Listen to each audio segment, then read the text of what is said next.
And this evening what we want to talk about is it's almost like that kind of visioning piece where let's imagine Scotland is an independent country. What does business need to see in place for that? What are the opportunities you can see? So I want to keep it quite positive as well, and I know we've got lots of questions lined up. So I'll hand you over to Ivan, and I hope you enjoy the evening. Thank you for coming along.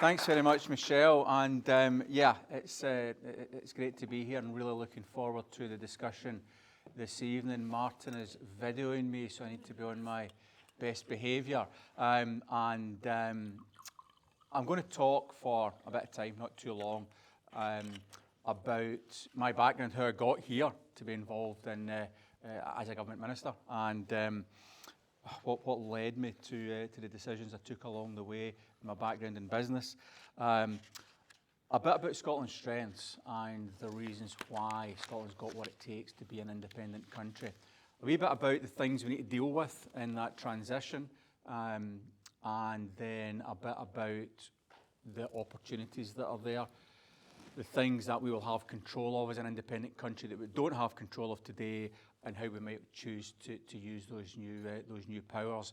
And your perspective on that will be hugely welcome and interesting, because to be honest, much of that it's fairly clear what we do, because we hit problems every day that we wish if only we had the powers to do this. But there's other areas where we're just at the early stages of kind of thinking our way through it, and there'll be things that you can think of that we haven't covered yet. So in terms of my background, as Michelle said, I worked in manufacturing for 30 odd years, latterly running my own business, my own consultancy business, doing a lot of work internationally with different manufacturing companies, and then spent a bit of time doing a turnaround, so with a couple of other guys investing in manufacturing businesses, buying them, fixing them, selling them, transforming them. And that was great. I got to I'd always been interested in politics, and I got to the point when the independence referendum came along of thinking, oh, that's interesting, what's this all about? So I had a look at the arguments, had a bit of a look at the data, dug about in the numbers, looked at some of the issues, and came to the conclusion that this made a lot of sense, that Scotland as a entity, as a country, had a huge amount going for it. If it was a business, you'd want to be involved in it and investing in it. If it was part of a bigger business, you'd be wanting to take it out and doing an MBO on it and running it as a separate entity, because it was a classic situation of a division with huge potential but being mismanaged from a corporate level. So that was kind of the perspective I looked at it through. Did a huge amount of work in the run-up to the 2014 referendum, and then post that decided to take the plunge into politics, a decision I used to regret every morning I woke up, and then it was only once a week I regretted it, and then only once a month, and now I rarely regret it, although it still does happen, because it's a very, very different world, but hugely fulfilling, because I get tremendous opportunities to come and speak to people like you and visit many of the businesses that you represent as well.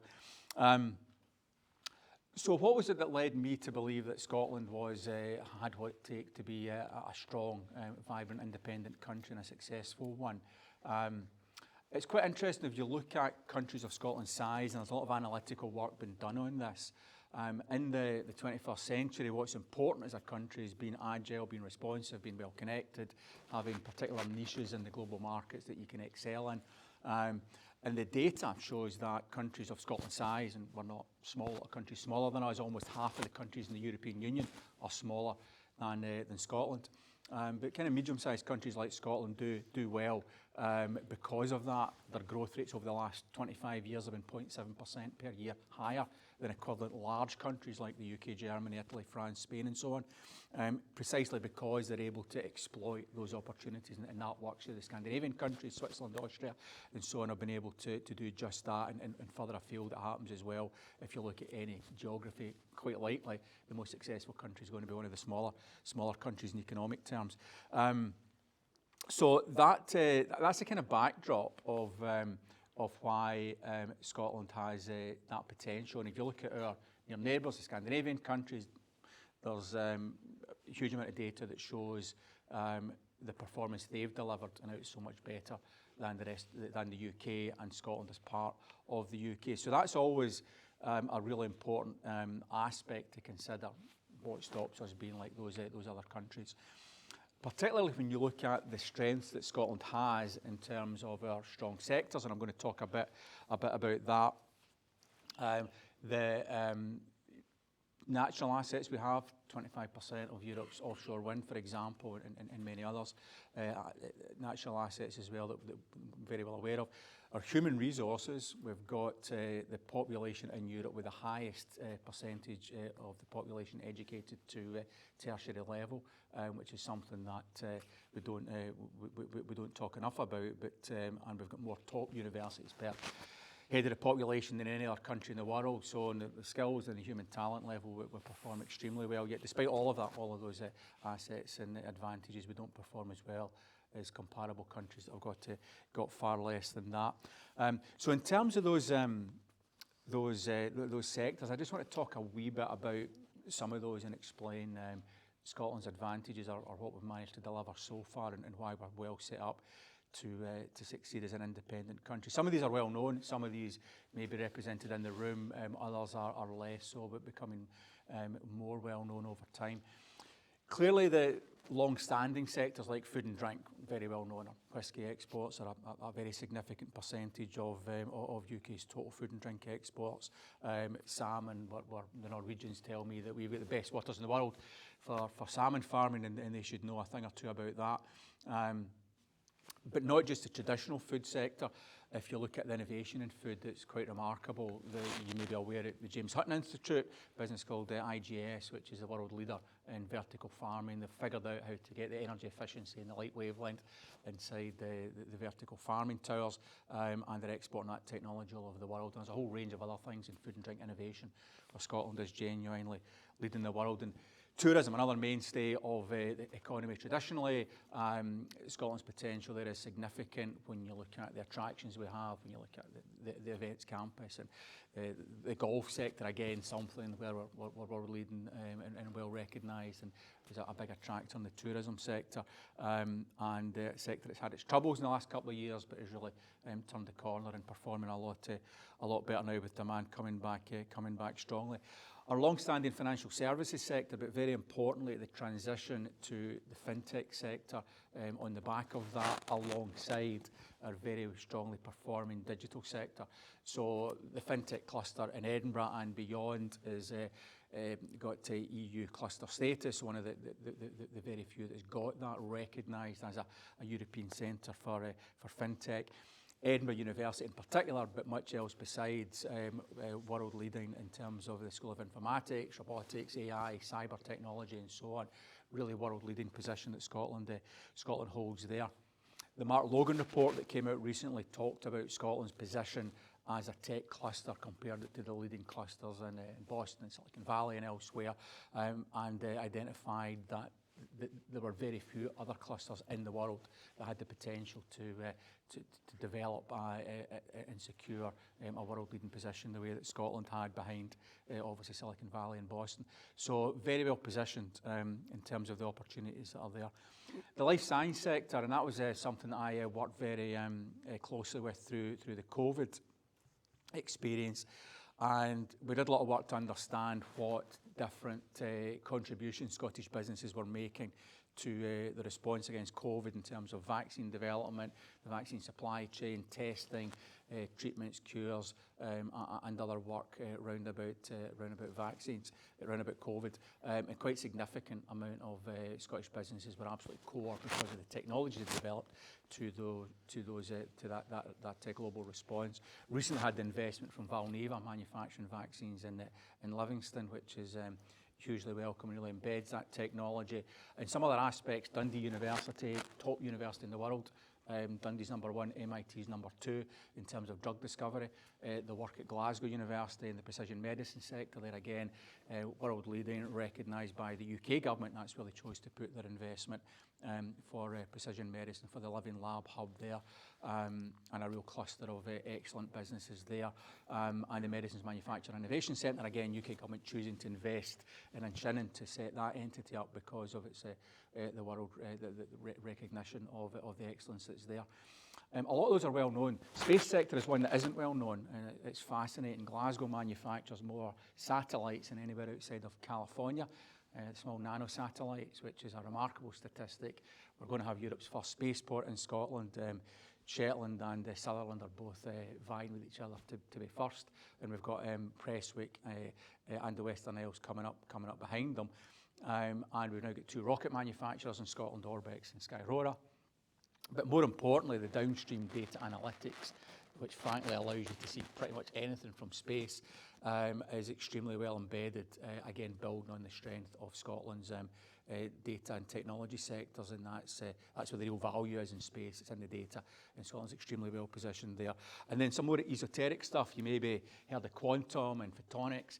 Again, on the research side, Glasgow Strathclyde University is absolutely world leading on that, and a whole cluster of businesses that are operating in that space, and that's the kind of technologies of a couple of decades out. They're going to be really revolutionary for computing, for communications, for cybersecurity and so on. So again, on the research side, extremely well positioned. So I could go on and on and on, but you get the picture. There's a lot of stuff out there that Scotland's really well positioned on. And I haven't mentioned the big one, which is renewable energy. We had obviously the fortunate position of being having the North Sea oil and gas over the last 40, 50 years. We've kind of won a watch for the second time, won the lottery for the second time with renewable energy potential. Scotland, as I said, 25% of Europe's offshore wind potential.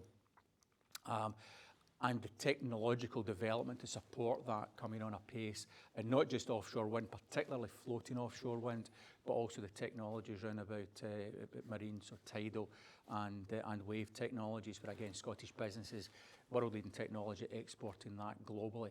The Scotland leasing round that was undergone in the last few months is 25 gigawatts of offshore wind. It's the biggest leasing round in the whole world for offshore wind, and there's a commitment from developers to spend £25 billion on the Scottish supply chain to support the rollout of those developments over the next few years.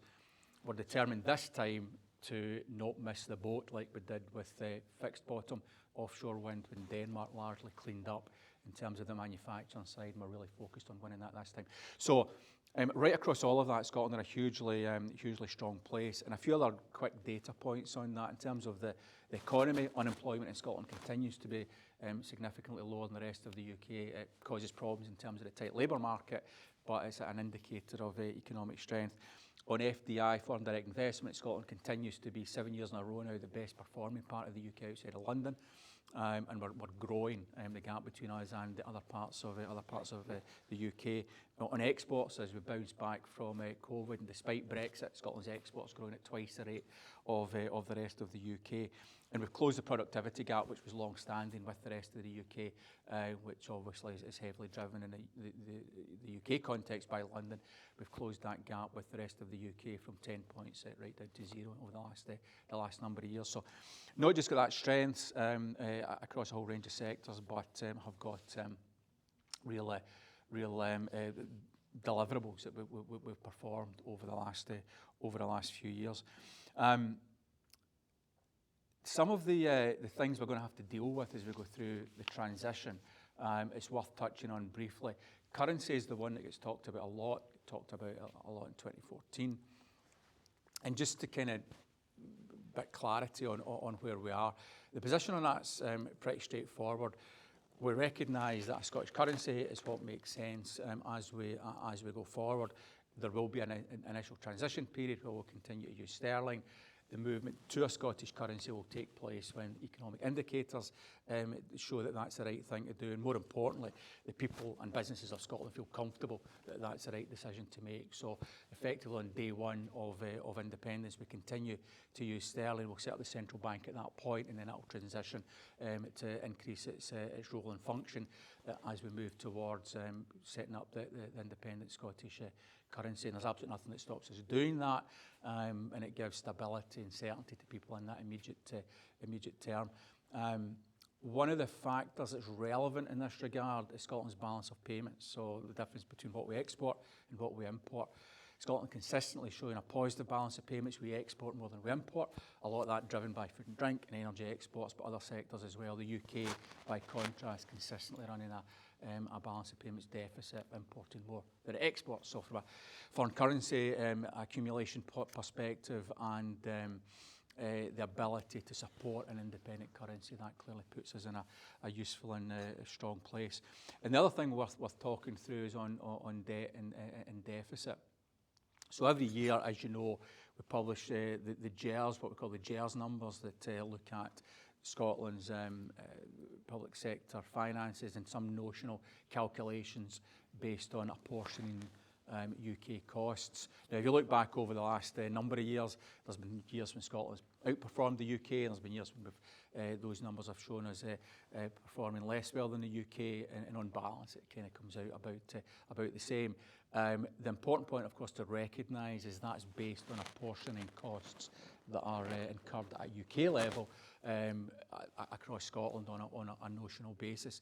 So it gives you an example of what Scotland looks like as part of the UK, but of course very different to what Scotland would look like as an independent country, where we're making different decisions on that basis. Effectively, what they do is take the UK costs that they can't obviously allocate to Scotland and charge Scotland, if you like, 8.5% of those. So it's like a corporate HQ allocating its central costs to the different divisions. So a couple of examples on that. The UK government chooses to spend money on things that we probably wouldn't choose to spend on, or would choose to spend the money on something different that was more focused on Scotland's economy. And much of that would obviously come out of those numbers if we were independent, or we could spend it on something else. But one glaring example that doesn't get picked up is with regards to public sector, particularly civil service wages. So if you think about it, Whitehall cost apportioned 8.5% of that comes to Scotland, but the majority of those folks all working in London, paying their tax into the UK Treasury, and that revenue, if you like, is allocated in GERS to the rest of the UK, not to Scotland. The economic activity that comes from that allocated to the rest of the UK, not to Scotland, and so on and so forth. So there's a lot of anomalies in there that don't exactly tell the full story.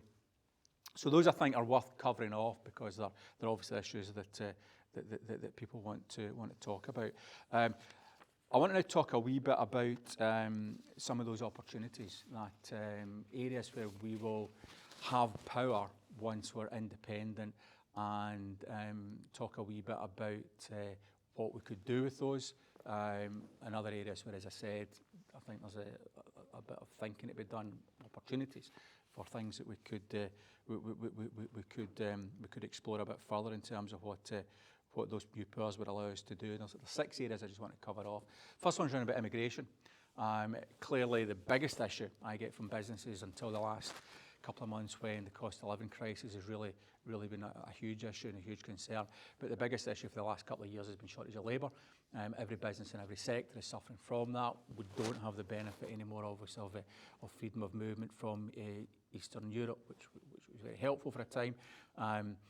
But worse than that, the UK government's attitude to immigration in general, from our perspective, from an economic perspective, in Scotland is hugely unhelpful. So I'm constantly getting businesses and sectors are saying, can you not get this job or this sector onto the list for allowing more people to come in, and can you lobby UK government on our behalf on that, right across all sectors, to try and free up and make it less restrictive in terms of who can come into work in Scotland.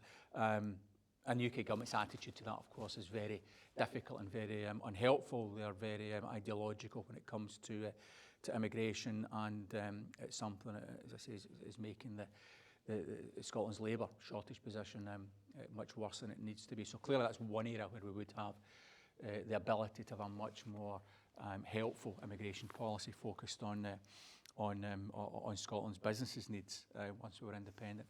Second one's around about energy. Again, we've talked a bit about Scotland's huge offshore energy and renewable energy potential. Some of the things that make it difficult to do that as fast as we'd like, because energy policy is still a reserved issue, is round about how the UK government supports those sectors through either the contracts for difference mechanism, whereby they give some stability to the new technologies over a period of time, which it's not even so much the subsidy, it's the stability to understand so that investors know what they're investing in for those technologies, particularly technologies that are in an early stage, like some of the marine technologies. The ability to do that would be extremely helpful.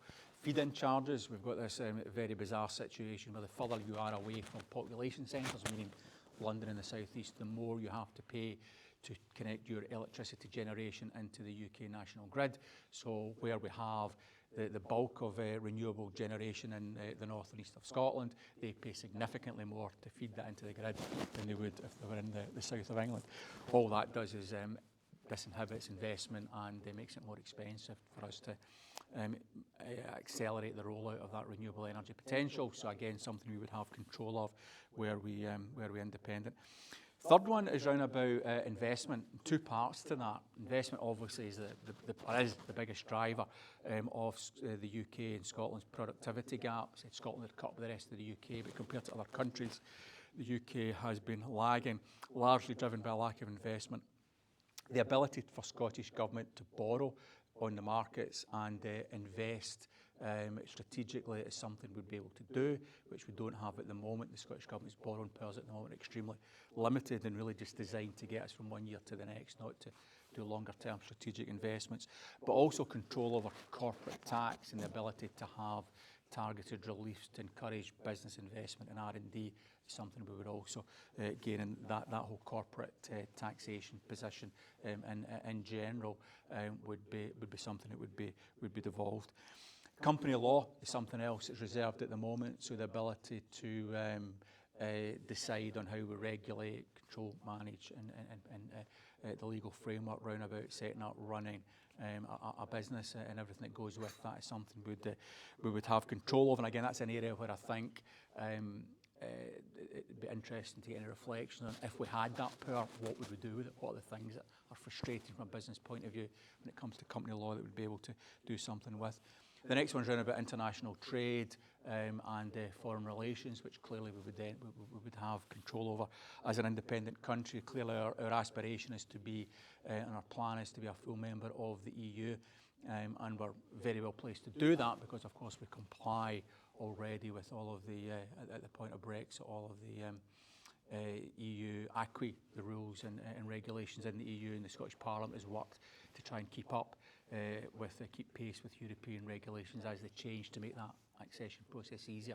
But of course we'd have control over trade, we'd be able to influence EU trade negotiating positions with third countries, and we would be able to, as a member of the WTO, make an input into the global trade position on a whole range of issues that impact us, and of course international relations and the ability to have much stronger and deeper footprint globally to attract investment into Scotland. And the last one is around about financial regulation, which again an area that we don't have control over at the moment, but would have control over as an independent country. There's also obviously other aspects of tax. We talked just now about how can you help businesses, VAT for example, something that's reserved as part of that taxation position that we would have control over and be able to fine-tune, leverage, use as a mechanism to support businesses in difficult times like we're going through just now. Because I think just to finish off, it's important to recognise the current economic challenges we face. The cost of living crisis is severe and significant. The inflation position, again, the new numbers coming out this morning, interest rate rises as a consequence of that, and energy prices. And again, not having control of energy policy, not having the ability in Scotland to put an energy price cap on small and medium-sized businesses like we're calling on the UK government to do, are hugely important aspects in this regard. So we're in a difficult place at the moment, but I think it's really important that we're focused on how do we get through that, but what do those medium to longer term opportunities look like, and if we were independent, had control over those levers and others, what would we do with it? So I'll stop there. I've talked for a bit. Hopefully some of it's been interesting.